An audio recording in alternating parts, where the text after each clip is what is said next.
Hey everybody, I'm Francesca Maxime. This is Wise Girl, and I am really thrilled to present a guest today that I actually have had to wait on for several months because he's in such demand. He's, which is amazing. Michael Kimmel. He's one of the world's leading experts on men and masculinities and the SUNY Distinguished Professor of Sociology and Gender Studies at Stony Brook University. Among his many books are Manhood in America, Angry White Men, which I have here and I have read, which is really terrific. Guyland, which is also equally terrific. And I think the latest tome is actually this one, which is not on that biography, Healing from Hate, right, which has to do with the rise of the neo-Nazi groups and the ways that they can get out and heal from these kinds of situations. And he's a tireless advocate, engaging men to support gender equality, and lectured all around the world, and was recently called the world's most prominent male feminist in the Guardian newspaper from London. So Michael Kimmel, thank you so much for joining us on Wise Girl. I appreciate it. Thank you. I'm going to correct one word in that introduction. Oh, no. Tireless. I feel like it's been exhausting. The thing is that what you're talking about is so entrenched in our society and, across the world, not in every society, but in Western society, and, by and large.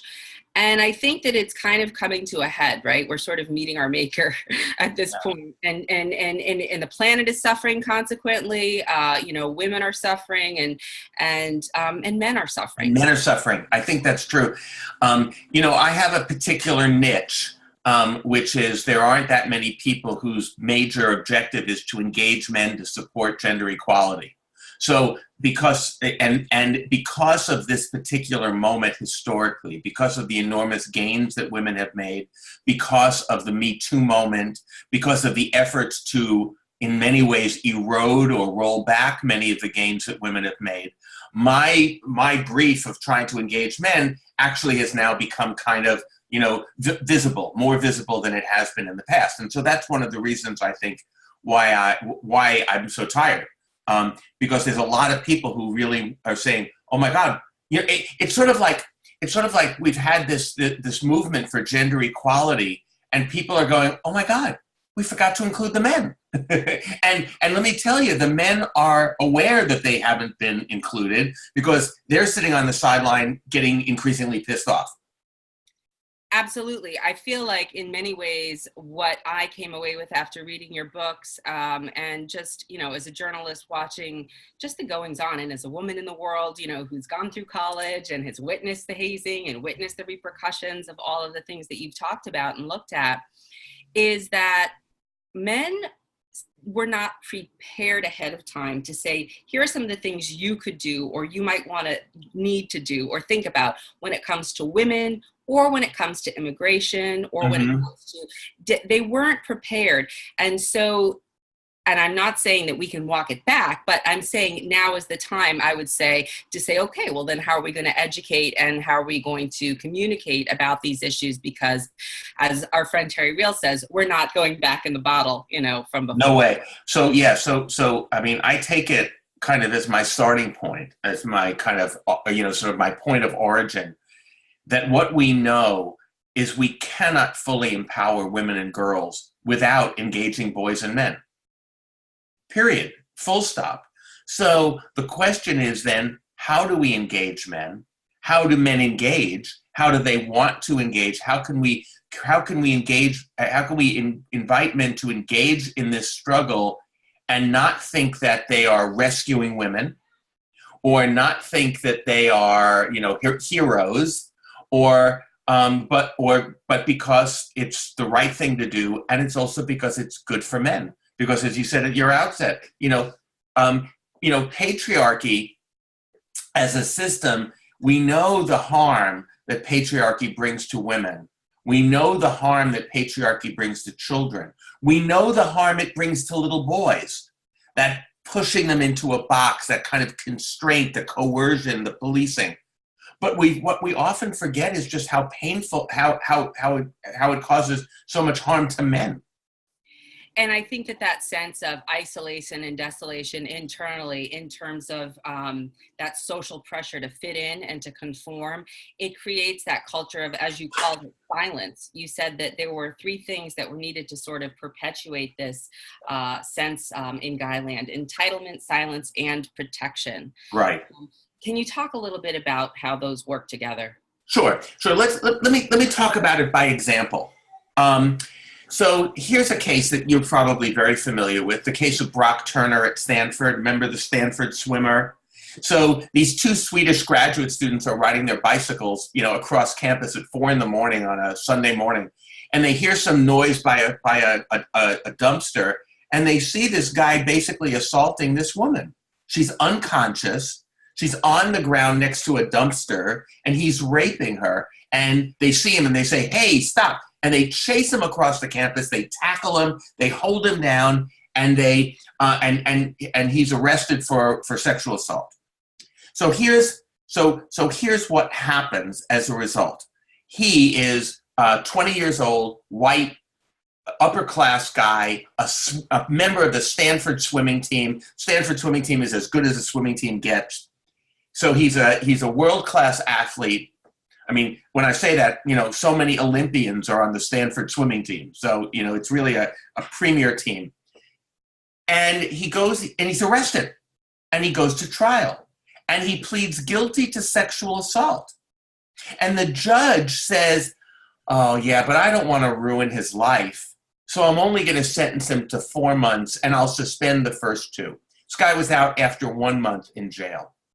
His father says, "Oh, I don't think you should punish a guy forever for 20 minutes of action," right? Friends of his, women and men, say, "Oh, but he's such a nice guy. He's so, we really know him. We like him. He's not capable of violence." So when I say, so here's the 3 cultures that I talk about that I think sustain the dramatic gender inequality that produces the rape cultures on our campuses. 1, the culture of entitlement. That is, he felt that he was perfectly entitled to do anything he wanted with this woman because he wanted to have sex with her, so therefore he should be able to. And she should be compliant after all. So this kind of entitled contempt for women. Second, notice that as soon as he does this, his friends say, "Oh no, we're not going to talk about it." And everybody gathers around him and protects him. The judge protects him. His family protects him. His friends protect him. So those are the 3 cultures: the culture of entitlement, the culture of silence, and the culture of support. And you see that again and again in the case of a new film that's about to come out about the Steubenville high school boys who gang raped this girl and then filmed themselves like laughing about it and having such a great time. And the community, and when this girl's family sort of brought charges, it was the girl's parents who got death threats from other parents of football players. Like, "You're ruining it." That's what I'm talking about. To me, if I were in a situation where I had heard that my son had been involved in something like that, the last thing I would do is go after the person that he had victimized, right? That's the culture of silence and the culture of support.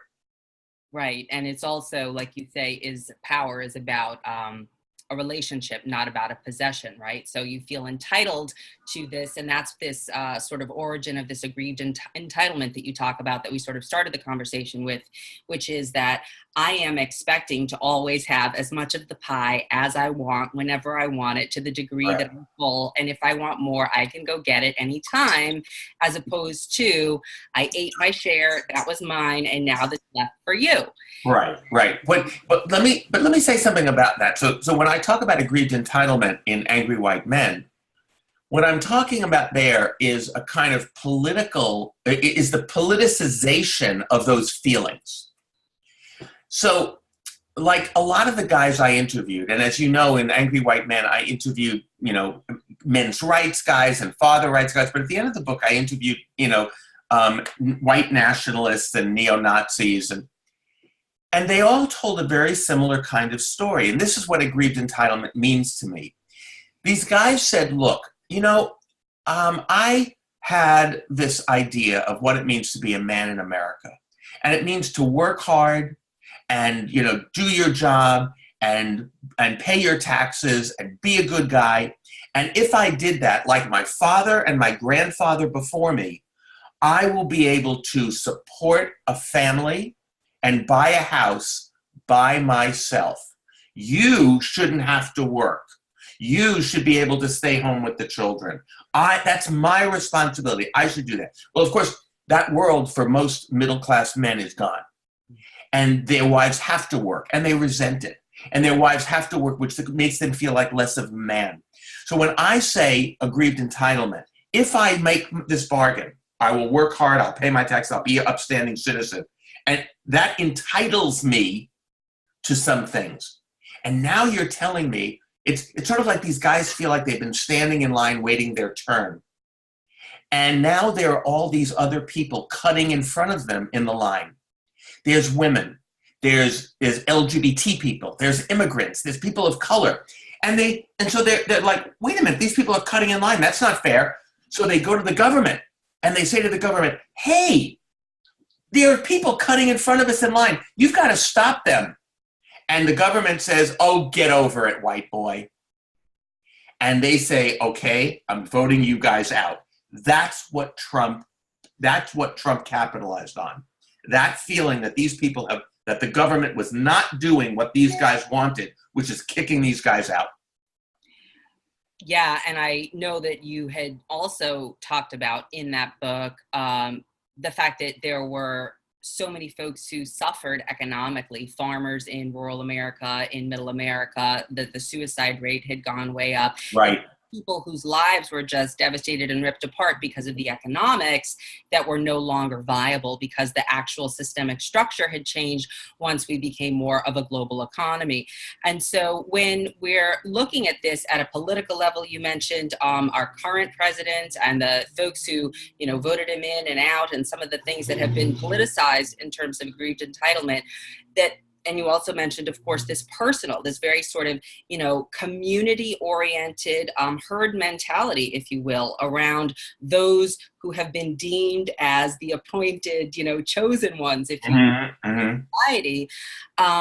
What seems to me to be a real common thread from high to low or across the board, if you will, is that there's a real lack of a sense of meaning and purpose and self, of connection and belonging, of some sense of, dare I say it, spiritual life or connection, if you will, at a deeper level that isn't defined by otherness and by some level of subjugation and winning for whatever at all costs.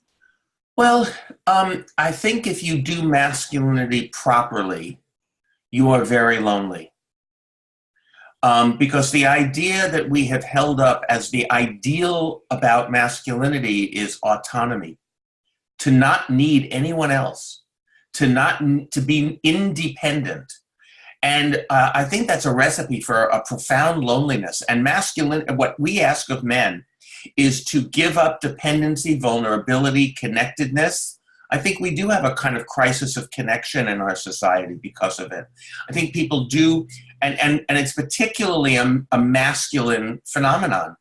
And I'll say something about friendships, which are interesting about that on that score. But I think so when you talk about a spiritual crisis, I think of this kind of emptiness that goes along with the identity of being a man, being strong, being powerful, never showing weakness, never showing any feelings at all, never crying, never needing anyone, winning at all costs. That kind of robotic stoicism actually is a recipe for profound loneliness. And so where do men compensate for that profound loneliness? In the marketplace, by being successful, by being breadwinners, by working really hard and feeling the thrill of the game and winning. And I think that that's one of the reasons why so many of them now feel like that's not happening for them. They took over the family store, the ma and pa grocery that their fathers and grandfathers had built, And then Walmart moved in. And so they had to close the store. So, so that idea, so now they're left with the feeling of emptiness and loneliness that was compensated for by being breadwinners in the workplace. That's gone. What's left? So where do they find it? I don't know. Ashley Madison. They find it in, sex, or porn, or anywhere you can feel or opiates, or suicide, or self-medication. As you said earlier, the fastest growing demographic in suicide and completed suicide in the United States is middle-aged white men. Now, that's not the highest number, but it's the fastest growing. That says something. It says a lot. And, in addition to being a journalist, I'm a mindfulness meditation teacher and practitioner. And a lot of the things that we talk about parallel some of the things that therapists talk about. When Carol Gilligan, for example, was saying that men lose their heart, women lose their voice, and that women are socialized at a young age to be thinking of themselves as less capable, even if they're more capable, and men are, as boys, socialized young age to think of themselves as more capable, even if they're actually less capable, but that they're forced to be cut off from the full range of human experience, the empathetic emotions, the compassionate emotions at a certain age, maybe 4, 5, 6 years old, somewhere in there, I'm not even sure, but at a young age, and that they're forced to continue to just sort of man up and silence the range of emotions that they're feeling for fear of rejection by their peers. Right. That's exactly right. You talk a lot about that men are sitting here trying to impress other men in terms of staying level. And can you talk about the homosocial remedies, the ways in which we can engage men to engage other men in ways that are reparative as opposed to, demolishing of their humanity?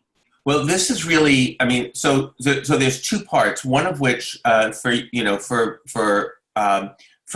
your audience, one thing that I think is really kind of a surprise. All of my research, when I started doing this research, 25, 30 years ago, I was absolutely convinced that, you ask guys, why do you do this? Why do you take all these stupid risks? Why do you try to parade around about how big and powerful and strong and awesome you are? And guys would always say, as I would have said, I do it to impress girls because I want to get girls. And that was what I went into my research thinking. And I was completely disabused of that idea quite early on. What the policing that goes on among men, starting very early in our lives, is by other men. So that's what I mean by masculinity is homosocial. It is performed and evaluated and judged and policed relentlessly by other men. We don't want to be a ladies' man. We want to be a man's man, a man among men. We want other men to value and credit our masculinity.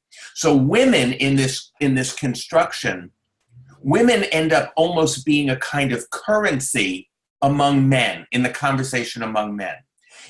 I imagine the photograph of me and my partner. Here she is right here, and she's gorgeous. And there's a photograph, me with my arm around her. And I am saying to other men, see what I got? See how big and strong and rich and powerful I am? I got her. That is, you serve then your sexiness and your beauty and your femininity, and you serve as a way that I am having a conversation with other men. Now, that's not to say that women are inconsequential, but that that idea of being policed by other men is really powerful for men.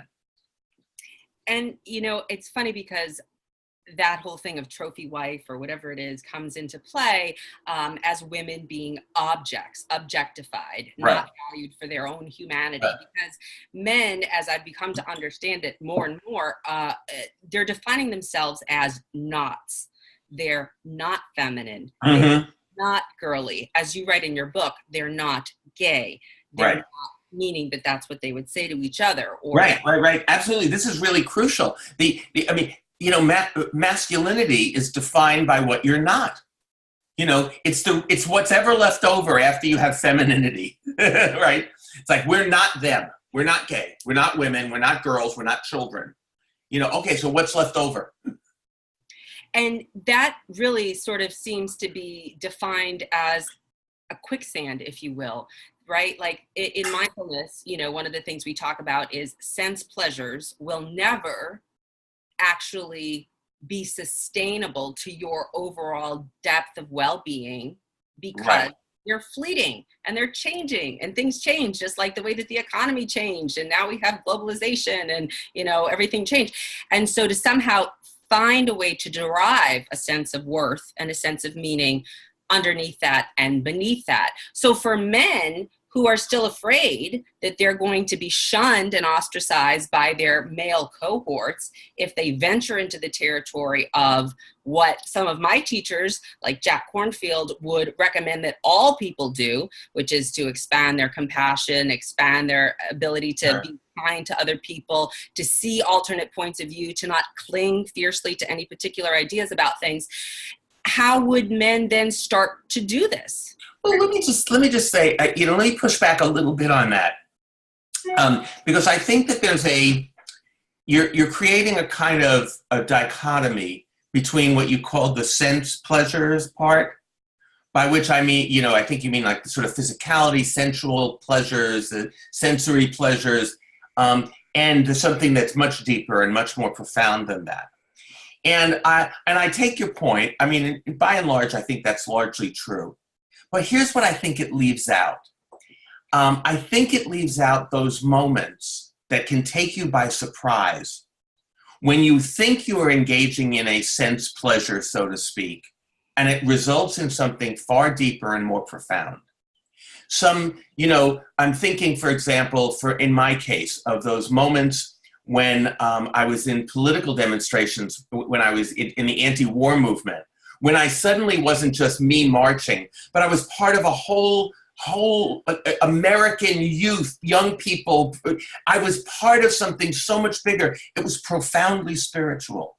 The same thing is true when I was, in college and in a somewhat altered state of consciousness at a Grateful Dead concert, and I felt it completely at one with the world. That was a profoundly spiritual moment at what was a sense pleasure. And to be perfectly frank, so the best sex one ever has is a place where suddenly the boundaries of the self seem to dissolve.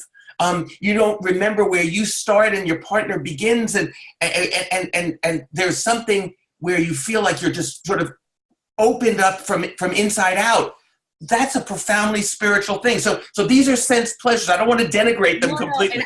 And I don't. They're a doorway. And I absolutely agree with you on all of those points and about all of those things. And I would actually say that perhaps I misspoke or I didn't complete the thought to simply say that to assume that the fulfillment of those kinds of things, or the new Ferrari or the new, penthouse or whatever, of course, to assume that once you achieve that, you will get to a state of happiness, that you'll stay there. It's not that desire is bad, and it's not that joy and enjoyment, like you were describing, that beautiful sense of oneness or connection or feeling profound and in awe, those are all amazing. And that is, in fact, I think what we all want to feel, but and they surprise you. Right.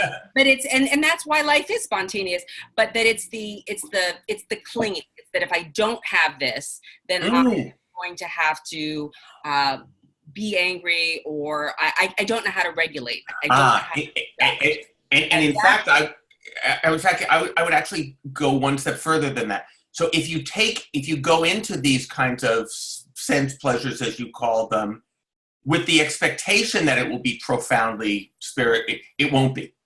I mean, all right, yeah, I'm gonna snort this cocaine with my bros, and we're all gonna be completely bonded as brothers, and then you feel empty at the end. It comes up by surprise. We have to be open to it. Right. The intuition and the spontaneity of life, I think, is what's beautiful. But I also think it's partly what gets cut off with what you're saying when people are in that stoic, automatic, limited sense. But our culture in general reinforces that whole pull yourself up by your bootstraps. Everybody can make it on their own phenomenon. Right. Whether it's through our economic system or whether it's through this gendered system. And can you talk about how the economics and the gender really are in tandem and what we can do there. Well, I think we talked about that earlier, that this idea that what the economists call homo economicus, the individual rational actor, is the center of the universe, is a recipe for profound disconnection. We are not rational actors alone in the universe. We are deeply embedded in our families and our communities. If we pretend that our economic activity is somehow separate from that connectedness, we lose in both arenas. We lose the sense of integration between our individual acts in the marketplace, let's say, and our sense of accountability, our sense of connectedness. You wouldn't have, I think, the level of corruption, the kind of, vile, contemptuous kind of levels of corruption of the Bernie Madoff, Donald Trump model, if people felt that kind of connectedness to their families. And I mean, I don't know if you watched the movie about the Madoffs on HBO with Robert De Niro. I did.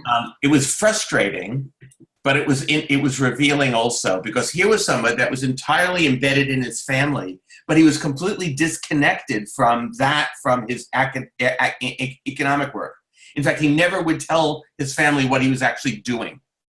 And that's a recipe for loss on both fronts. But don't you think a lot of this, and I know you're a sociologist and not like our friend Terry Real is a therapist, but don't you think a lot of that has to do with the deep shame about something that people aren't really, able to talk about? They don't feel because they're not supposed to talk about any of these things?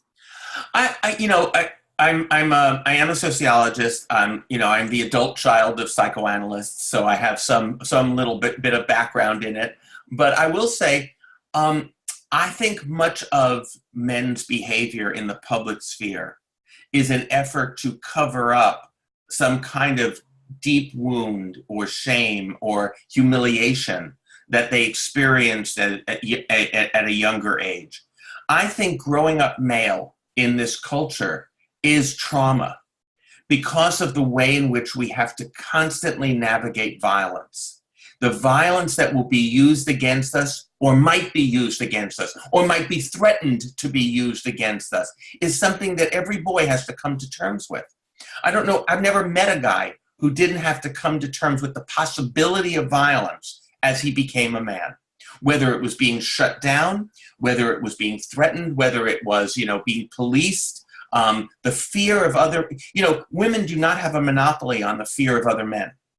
Well, and that leads into the next point about the Me Too and Time's Up movements around the idea that even really well-educated, high-level journalists that I know who are men who have acted inappropriately, even in the midst of this. And they will say things like, well, gee, I guess I wasn't so evolved after all, or I guess I have a lot to learn. And I'm like, yeah. And part of it is because I think, and you can tell me more because you study this more, that because they've never been on the receiving end of what it's like to be objectified in a sexual way, that they just don't see it. And if they haven't participated in it directly, then their silence is something that they just accept as part of the norm, as opposed to their being part of the problem.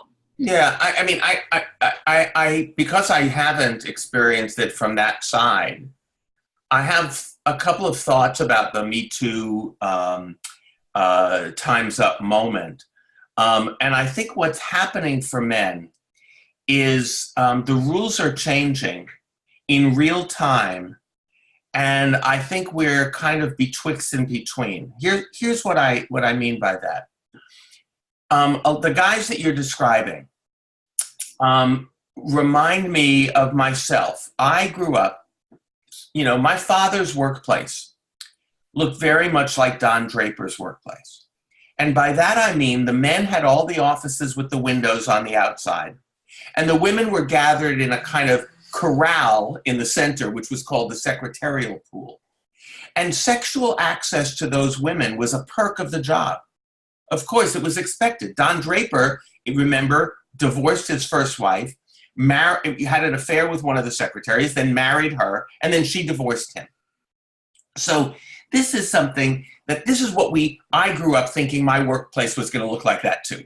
And of course, it doesn't look anything like that. But the good news is I have a 19-year-old son, and he doesn't think his workplace is going to look anything like that at all. Nothing at all. So I think there's some good news there. We're watching this change in real time. So the guys that you're describing, let me give you an analogy. I think this is a Confederate monuments moment. That's what I call it. 2 years ago, now I live in Brooklyn, New York, and I grew up in New York, and I thought that the Confederate monuments to all those fallen generals and everything, I thought, oh, the South, they're so quaint.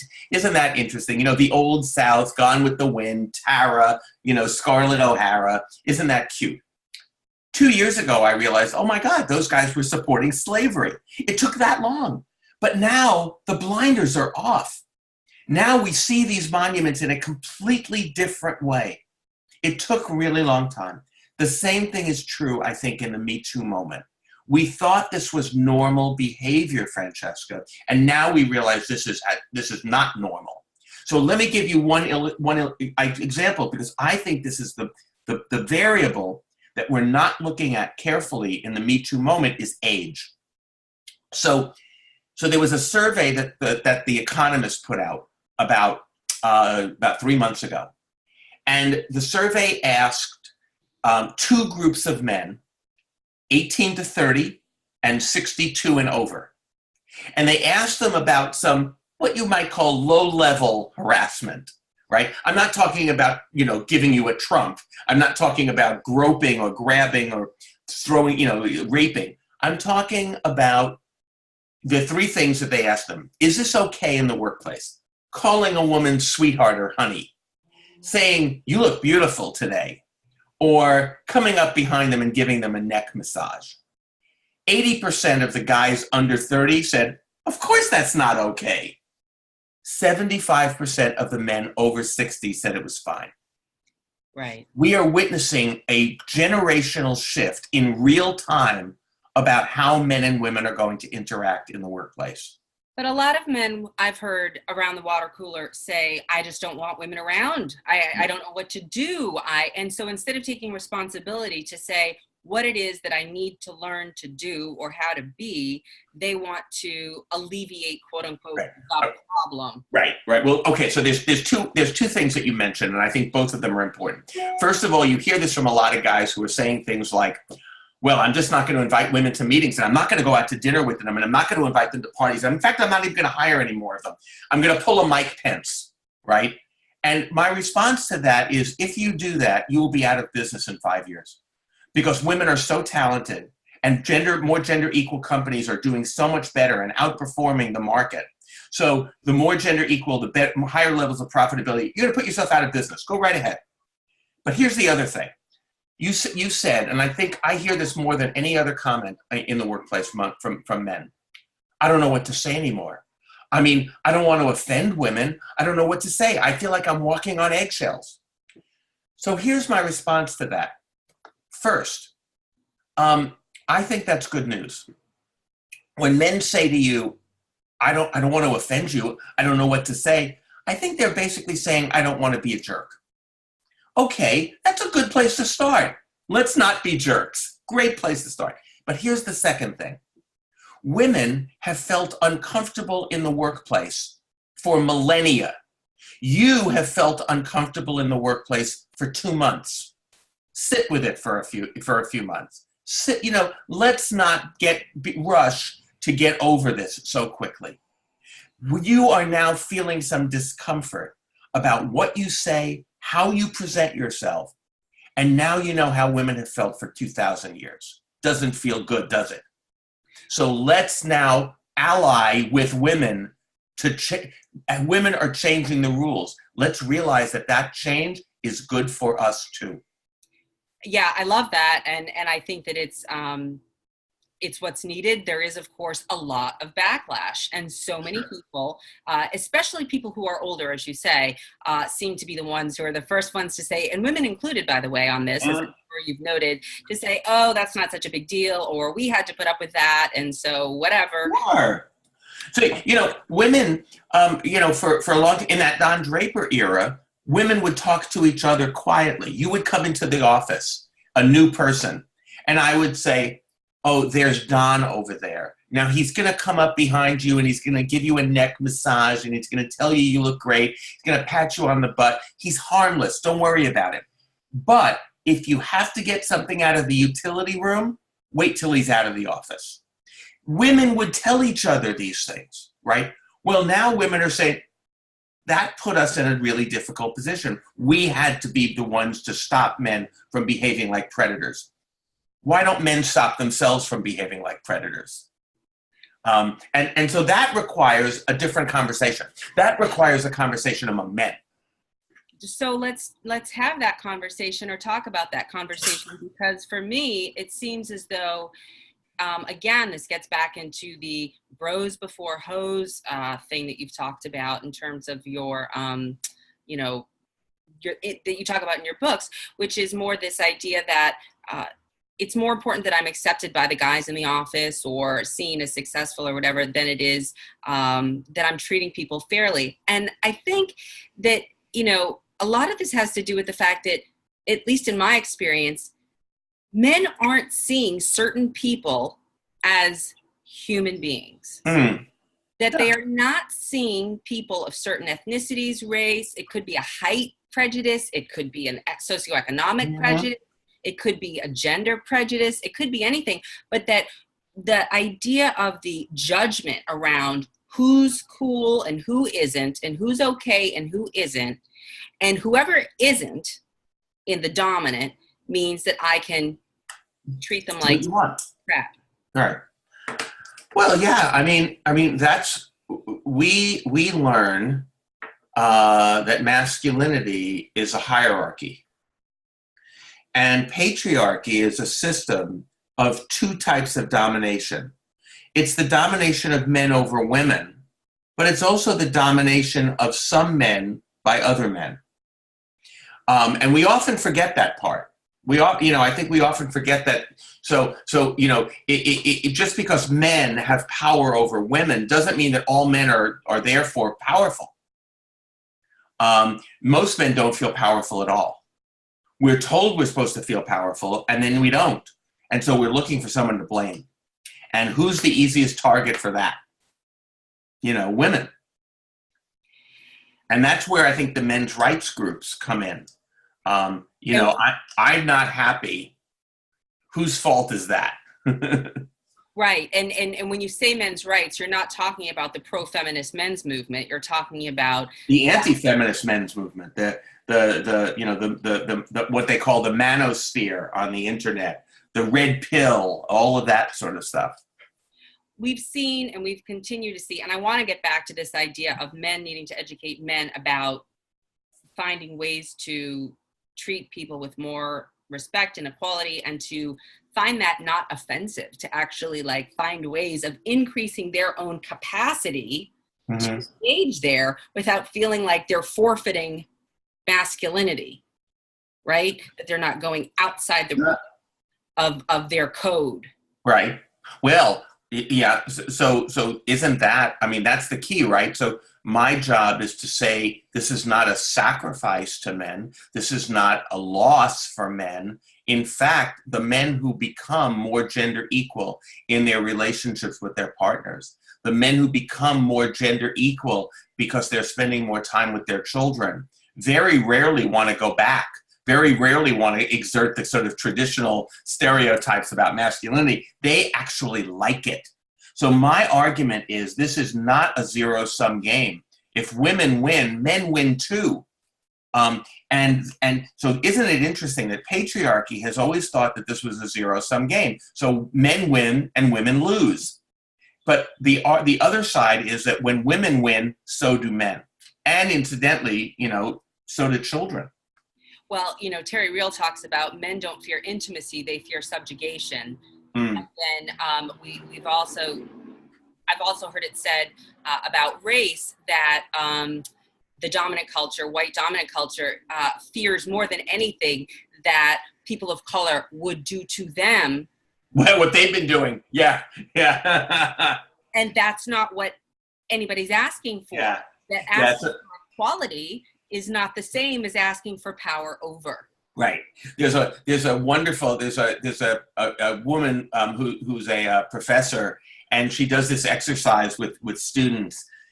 She asks students if they really understand what racial discrimination, or have we arrived at relatively racial equality? And all these white students say, absolutely, we're definitely there. And so she then says, okay, here's my question for you. Knowing what you know, how many of you would want to change places with people of color? And nobody raises their hand. And she says, well, maybe you didn't understand the question. How many of you would want to change places with people of color? You just told me there's no discrimination. And nobody raises their hand. And so she says, so you do know, don't you? You do know that it's different, don't you? You do know that there's, and that's how she introduces, because we men pretend we do not know what is happening to women in our lives. And what's interesting to me is that opens up a possible entry point for men. You listen to the men when they start the first offering, the first iteration of their understanding of women is, well, I definitely support gender equality in the workplace. I have a daughter, or, well, but my wife experiences, or my mother told me. It is, my girlfriend told me that she'd been assaulted in high school. Men enter the world of gender equality by finally listening to the experiences of women and saying, wow, that's really wrong. And that's what you talk about too in this book, Yeah. because you talk about people leaving the neo-Nazi movements or the hate groups because Yeah. oftentimes they have kids or a girlfriend that becomes more important. And they're like, why am I raising a child that's going to hate when this child did nothing wrong? Yeah, exactly. And that's one of the ways that these guys get out. So back to this idea of what can we do? What can men do? I mean, I'm actually in the process of trying to put together a class on patriarchy, co-taught by me and someone like you, if not you, but someone who's able to talk about these things in a way that the good men who say, I don't know what to do, but they say they're wanting to try and help, but they don't know where to start. Where do they start? Well, so I think there's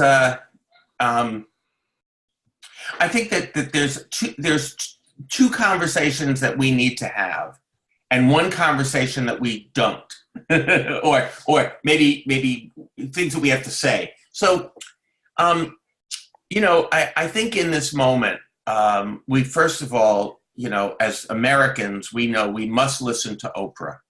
And Oprah said at the Golden Globes that, men, it's time to shut up and listen.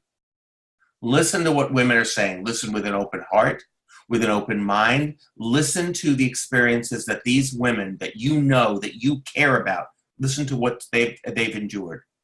And take it in. It's not blaming you. Just take it in. Just be quiet. But that doesn't mean we have to be quiet in another arena. I think the two conversations that we're missing in this entire thing is we keep coming to you and we keep saying to women, tell us what to say. Tell us what to do. I think we have to figure this out on our own. I think what we have to do is figure out ways to support one another.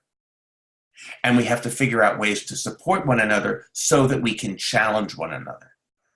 Because this system exists because men are silent.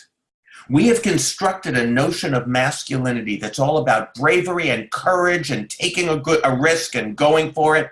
And yet when it comes to challenging men that we know are doing things that are wrong, that we know in our hearts are wrong, that we see at a party that are getting a woman too drunk to stand up, and we know what's going to happen, we don't stand up.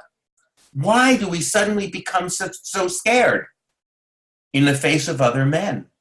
We have to learn how to challenge each other. And the way that we do that is by supporting each other so that we have allies. because you can't do it alone. Now, so those, the two conversations I think we need are to support one another and challenge one another. Well, I love that you're saying that, and I it makes me think of if it's the mother, the girlfriend, the wife, the daughter who makes the man sort of has the portal there to care, about this issue. If their personal relationship makes them care, that even if they're some way at home, they may act differently when they're with their guys on the golf course or in the locker room or whatever it is. And so trying to bridge that gap, I think, is the difficult part, because I completely get it. This is the conversation. This is the question. What you just posed to me is the question I get asked most often by women on college campuses. They say, my boyfriend, when he's with me, he's so sensitive. He listens, he talks with me. We have a really great, communication. But when he gets with his other guy friends, he makes sexist jokes and laughs at all this homophobic stuff. And so the question that they're asking is, what's up with guys in groups? And that is the question about gender policing. That is the question about challenging other men when you know in your heart that you're not okay with it. Yeah, that's a big one, and I would love to say that there's a simple solution, but I know that there is. And that's the direction we have to go. Is how do you empower men through supporting each other so that they can finally challenge other men? And I just have to say, I also have to just remind us of time, because I have to go cook. No, I was just saying it's almost 6 o'clock, and so that means that we are almost all done. And I just want to say that the work that you've been doing is really phenomenal, and you are teaching about these things over at Stony Brook, and will continue to do so. So I also encourage people to find you, read these kinds of books. I think. No, I do. I think that they're a good introduction for folks who don't really know where to start. But I do love the fact that men need to start to just listen to women and then support one another in not staying silent. Right. Great place to end, Francesca. Michael Kimmel, enjoy your dinner cooking. I love the fact that you're sharing the household duties. There I am. All right. All right. Thank you. All right. Bye-bye. Bye.